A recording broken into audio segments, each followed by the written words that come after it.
சென்னையில் இரவு 10 மணிக்கு மேல் சட்டவிரோத மது விற்பனை என்ற வழக்கில் பார்களில் திடீர் சோதனைகள் நடத்த நீதிமன்றம் உத்தரவினை பிறப்பித்திருக்கிறது.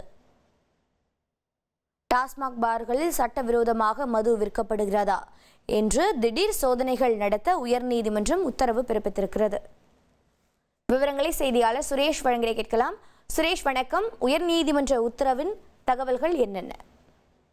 வணக்கம். சென்னை ஓட்டேரியில் இருக்கக்கூடிய ஒரு டாஸ்மாக் மதுபான கடையை ஒட்டிய பாரில் சட்டவிரோதமாக மது விற்பனை நடைபெறுவதாக கூறி தேவராஜன் என்பவர் உயர்நீதிமன்றத்தில் ஒரு பொதுநல வழக்கை தாக்கல் செய்திருந்தார்.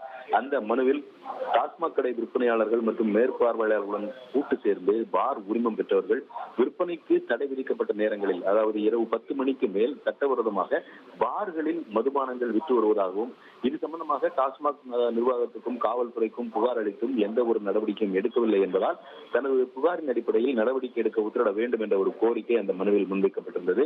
இந்த மனுவை விசாரித்த தலைமை நீதிபதி ஸ்ரீவத்சவா மற்றும் நீதிபதி அருள்முருகன் அடங்கிய அமர்வு டாஸ்மாக் மதுபான கடைகளுடன் இணைந்த அந்த பார்களில் மதுபானம் விற்கக்கூடாது, அப்படி மதுபானங்கள் விற்பதாக இருந்தால் அதை கண்டுபிடிப்பதற்காக பார்களில் திடீர் சோதனைகள் நடத்தப்பட வேண்டும் என்றும், சட்டவிரோதமாக மதுபானங்கள் விற்கப்படுகிறதா என்பதை கண்டறிய வேண்டும் என்றும் டாஸ்மாக் நிர்வாகத்திற்கு நீதிபதிகள் உத்தரவிட்டிருக்கிறார்கள். மேலும் இந்த மனுதாரருடைய கோரிக்கை மனு அல்லது புகார் மனுவை பொறுத்த வரைக்கும் அதை பரிசீலித்து உரிய நடவடிக்கை எடுக்க வேண்டும் என்று டாஸ்மாக் நிர்வாகத்திற்கு நீதிபதிகள் உத்தரவிட்டு இந்த வழக்கை முடித்து வைத்திருக்கிறார்கள்.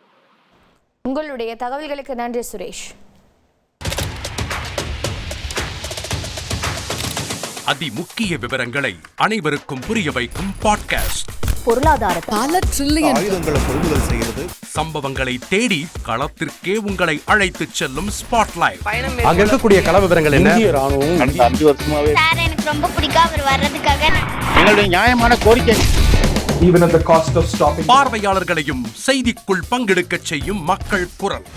50 ரூபாய் எங்களுக்கு தண்ணிக்கு ஒரு தீர்வே இல்லைங்க. 10 வருஷமா எங்களுக்கு சரியான ஒரு விடிவு கிடைக்கவில்லை. 60,000 ஏக்கருக்கு தான் கேட்கிறோம், பிச்சை கேட்கறாங்க. புத்தம் புதிதாக, வித்தியாசமாக. சில இடங்கள்ல பாகிஸ்தான்லயே பாராட்ட வேண்டாம், ஆனால் அதற்கு கொச்சைப்படுத்த வேண்டாம் என்று நான் கேட்டுக்கொள்கிறேன். மதத்தால் இனத்தால் மக்களை எப்படியெல்லாம் பிளவுபடுத்த முடியுமோ அந்த பிளவிற்குண்டான ஆயுதமாக இந்த மாநாட்டை அவர்கள் பயன்படுத்த நினைக்கின்றார்கள். அரசியலிலிருந்து சினிமா தனித்து இயங்க முடியாது. அனைத்தும் உங்களுக்காக.